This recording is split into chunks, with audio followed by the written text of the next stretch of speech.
Hello বন্ধুরা, back for my channel. আমি আশা তোমাদের সাথে আবার একটা নিয়ে চলে এসেছি নতুন ব্লগ নিয়ে। তো আশা করি সবাই ভালো আছে আর আমিও খুব ভালো আছি। তো এখন বাজে 10টা, আমি 10টা থেকে আজকে ব্লগটা স্টার্ট করছি, কারণ আজকে একটু বাজারে গিয়েছিলাম, ওই জন্য সকাল থেকে আমি ব্লগটা স্টার্ট করতে পারিনি। তো যাই হোক, আজকে কী বাজার করলাম, কি হবে, তো সবাই তোমরা দেখতে পাবে আমার এই ব্লগে। তো সবাই ভিডিওটা স্কিপ না করে দেখতে থাকো। আর আজকে কোনো টিফিন বানাবো না, কারণ আজকে বাজারে গিয়েছিলাম বলে একটু কচুরি আর তরকারি কিনে নিয়ে এসেছি।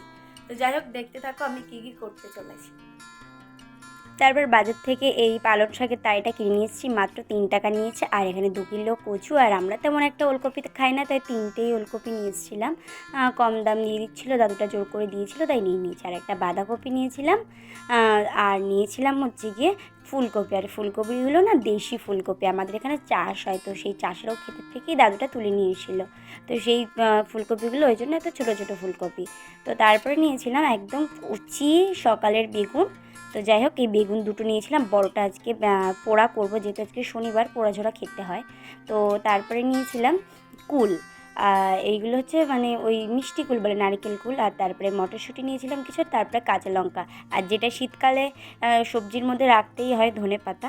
আর নিয়েছিলাম হচ্ছে 500 কচুরমুখী। তো এইগুলো হচ্ছে বাজার করেছিলাম, আর একটু আদা, আর 2 কিলো আলু নিয়েছিলাম। ব্যাস, তারপরে সকালবেলা আজকে রান্না তো করিনি, ওই যে বাজার করতে গেছিলাম তাই একটু কচুরি আর ঘুগনি নিয়ে এসেছিলাম। তো ওটাই আজকে খেয়ে নিলাম ব্রেকফাস্টে। আর কিছু তেমন একটা বাড়িতে করিনি, যেহেতু আজকে অনেকটা লেট হয়ে গেছে, আর তেমন কিছু করতে গেলেও অনেকটা লেট হয়ে যাবে। তো আমি ওটাই রোদ্দুরে বসে বসে খেয়ে নিচ্ছিলাম। আর তোমাদেরকে অনেক আগেই বলে দিয়েছি যে আমাদের ডাইনিং টেবিল নিয়ে তো নিচেই খাই। তো তারপরে আমি খাওয়া দাওয়া করে নিচে নামতে গিয়ে না, হঠাৎ করে আমি কীভাবে পড়ে গেছি নিজেও জানি না। মানে কী একটাভাবে পড়ে গেছি, মানে আমি সিঁড়ি থেকে নামতে গিয়ে হোঁচটকে আর কি ওই পাকা মেঝের মধ্যে পড়ে গেছি, আর ওই রকম 2টো আঙুল ছুলে গেছে। তো এখন অতটা ব্যথা হবে না, ব্যথাটা হবে রাত্রে। তো তারপরে আমি রোদ্দুরেই বসে বসে সবজিটা কেটে নিচ্ছিলাম। আর এই পালং শাকটা অনেকটা মোটা তাড়ি ছিল আর অনেকটা বড়, আর হালকা শীষ নিয়েছি, খুব একটা শক্ত শীষ ভালো লাগে না, ওই জন্য কচি টাইপেরই নিয়েছি। তো তারপরে আমি শাকটাকে সিদ্ধ করে নিচ্ছি, আর সিদ্ধ করে আমি জলটা ফেলবো না, মানে শুধু সিদ্ধ করে কমিয়ে নেবো। আর এর সাথে আমি শুধু শাক দিই, এর সাথে আমি অনেক সবজিও দিয়েছি, বেগুন, গাজর, আলু, এগুলোই দিয়েছি, আর একটু পেঁপে দিয়েছিলাম। আগে শাকটাকে সিদ্ধ করে কমিয়ে নিলাম, তারপরে এইদিকে একটু মুগ ডাল করবো। আজকে যেহেতু শনিবার তেমন কিছু আর নেই, মানে ছিল, আমাকে আর রান্না করতে ভালো লাগছে না, ওই জন্য সবজি, ডাল আর একটু পাঁপড় ভাজা করবো। তো যাই হোক, অল্প একটু ডাল আমি ভাজা করে নেবো, হালকা করে তেলের মধ্যে ভাজা করে নেব।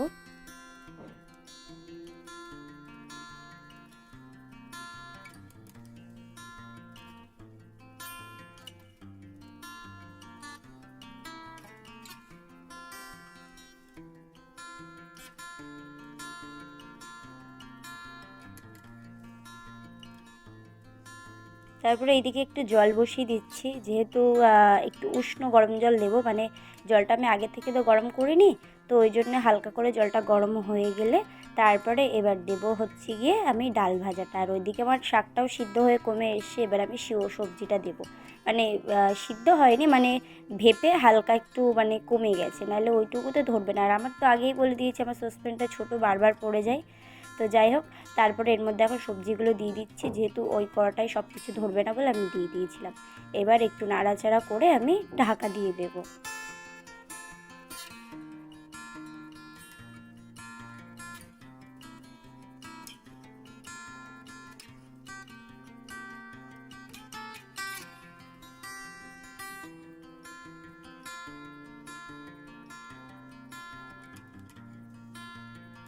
তারপর আমার জলটা গরম হয়ে গেছে, এবার আমি দিয়ে দেবো ডালটা। তো ডালটা ভাজা হয়ে গেছিলো, আমি তাই জন্য সাইডে রেখে দিয়েছি। তো ডালটা দেওয়া হয়ে গেছে, এবার আমি আমার সবজিটাও হয়ে গেছে সিদ্ধ, ডালটাও সিদ্ধ হয়ে গেছে প্রায়, ডালটা প্রায় সিদ্ধ হয়ে গেছে আমার। তো ডালটা আমি এবার নামিয়ে নেব। এবার আমার সবজিটাও সিদ্ধ হয়ে গেছে, সবজিটাকে আমি জলটা কোনো জল টল কিচ্ছু ফেলবো না, আমি ওরমভাবেই কড়াটা ধরে রেখে দেবো। এবার আমি একটা কড়াই বসিয়ে ওর মধ্যে 5 ফোড়ন ফোড়ন দেবো, 5 ফোড়নটা পরে দেবো। আমি কিছু বড়ি আছে, সেই বড়িটা ওই সবজির মধ্যে অ্যাড করব। ভীষণ ভালো লাগে ওই সবজির মধ্যে বড়ি অ্যাড করলে, নিরামিষ তরকারি তো ভীষণ ভালো লাগে। কিছু আস্ত বড়ি আর কিছু ভাঙা বড়ি দিয়েছি, আমার বরবশাই বলেছে একটু আস্তে আস্তে বড়ি দিতে, তো যাই জন্য আমি আস্তে আস্তে বড়ি দিয়ে দিয়েছি। তো মাঝখানে একটু তেল ছিল, ওই তেলের মধ্যে একটু 5 ফোড়ন ফোড়ন দিয়ে শাকটাকে দিয়ে দেবো।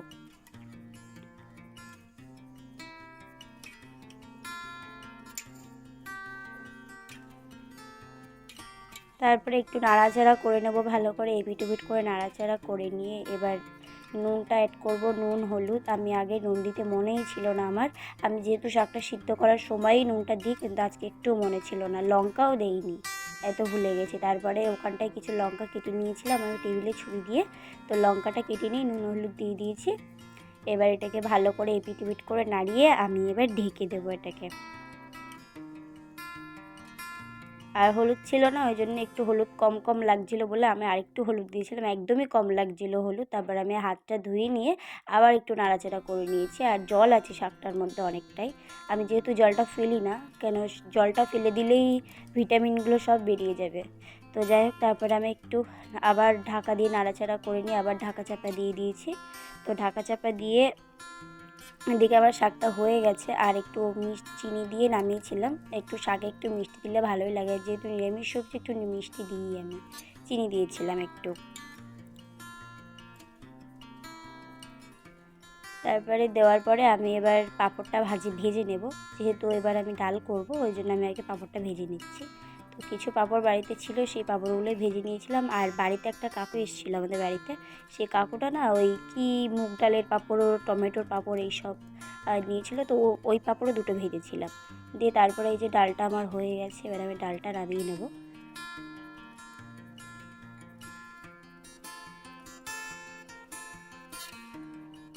তো আবার এই যে রান্না আজকে কমপ্লিট, আজকে শনিবারে আর কিছু করিনি।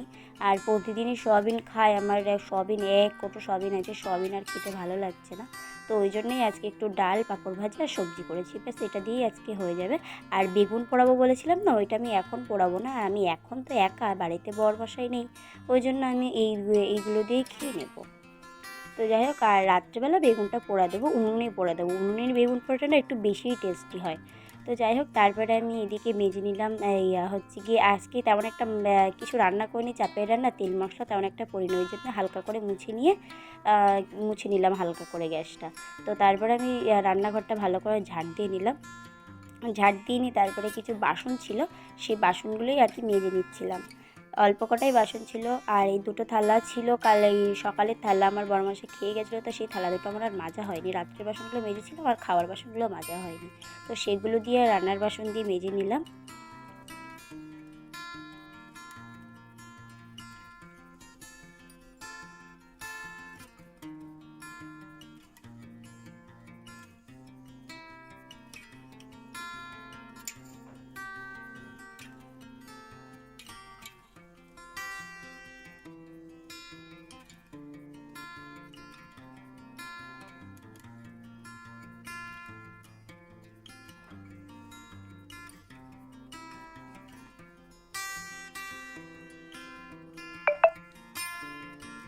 ব্যাস আমার এই কটাই বাসন ছিল, বাসনগুলো মাজা ধাওয়া করে নিয়ে চলে এসেছি স্নান করে চলে এসেছি।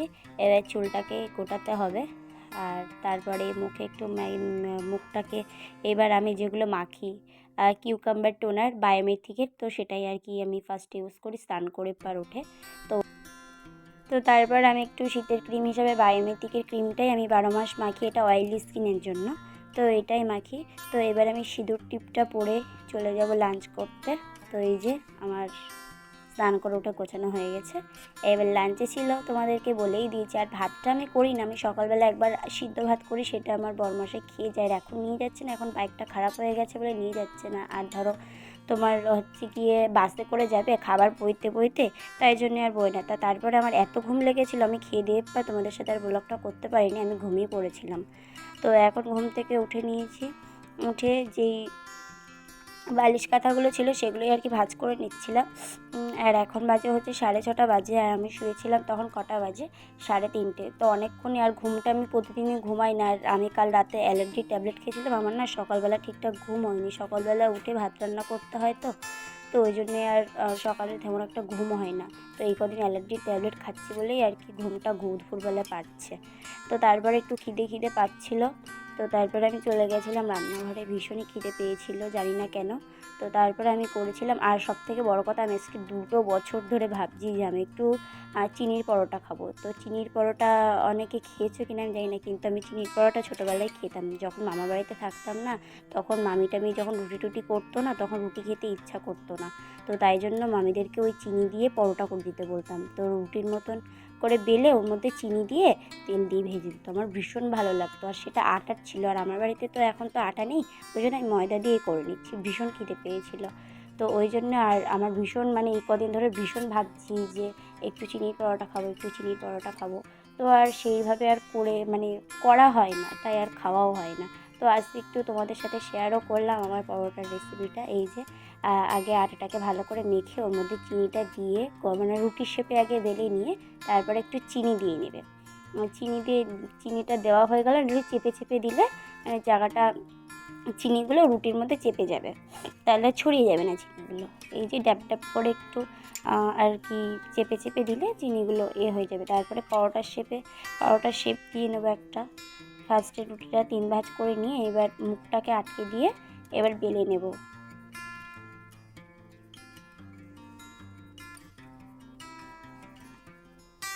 তো এই যে ফাইনালি পরোটাটা বেলেছি, দেখো উপরে চিটচিট টাইপের হবে পরোটাটা খেতে, আর হেভি টেস্ট লাগে। আর যে পাঁপড়টা ভেজেছিলাম না, ওই পাঁপড়ের তেলটা আমি তুলে রেখে দিয়েছিলাম, তো সেই পাঁপড়ের তেলটা দিয়েই আমি পরোটাটা ভেজে নিচ্ছি। কোনো গন্ধ লাগবে না, যেহেতু পাঁপড়গুলো ভালো পাঁপড়ই ছিল, আর কোনো গন্ধ টন্ধ ছিল না পাঁপড়টাই, তো ভালোই লাগবে।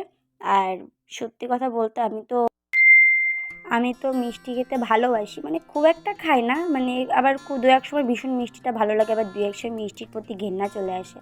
তো যাই হোক, আমি আজকে একটু মিষ্টি খেতে ইচ্ছা করছে বলে আমি একটু চিনির পরোটাই বানিয়ে নিলাম। সেমভাবে আমি আরেকটা পরোটাও বানিয়ে নিলাম। তো তারপরে আমি রাতের জন্য ভাতটা বসিয়ে দিলাম। তো রাতের ভাতটা বসিয়ে দিয়ে ফাইনালি আমার পরোটাগুলো কেমন হয়েছে দেখেই নাও তোমরা, দেখো কত সুন্দর হয়েছে, হেলদি। তো তারপরে আমি পরোটাটা একটু টেস্ট করে দেখলাম, ভালোই হয়েছে, মানে ভালোই লাগে। আমি ধরো ছোটোবেলা থেকে খাই তো, আর যারা মিষ্টি খায় তাদের জন্য তো ভালোই লাগবে। তো বন্ধুরা, আজকে ব্লগটা আমি এখানটাই এড করছি। আশা করি সবাই ভালো লেগেছে। আর সবাই ভালো থেকো, সুস্থ থেকো, আর আমার পাশে থেকো। আর আমার ভিডিও থেকে অনেক অনেক ভালোবাসা দিও। আর ভিডিওটা ভালো লাগলে লাইক, কমেন্ট অ্যান্ড শেয়ার করে দিও। আর সাবস্ক্রাইব করতে ভুলো না, একটা সাবস্ক্রাইব করো, নাহলে একটা ভিডিও করলেই হয় না, সেটা এডিটিং করতেও 2-3 ঘন্টা লাগে। আর একটা ভিডিও বারবার ক্যামেরা অন করা অফ করা, ক্যামেরা অন করা অফ করা, তো অনেকটা খাটনি করতে হয় একটা ভিডিওর পেছনে। তো প্লিজ একটা সাবস্ক্রাইব অন্তত করে দাও। আর সবাই ভালো থেকো, সুস্থ থেকো, আমার পাশে থেকো। আর গুড নাইট, টাটা।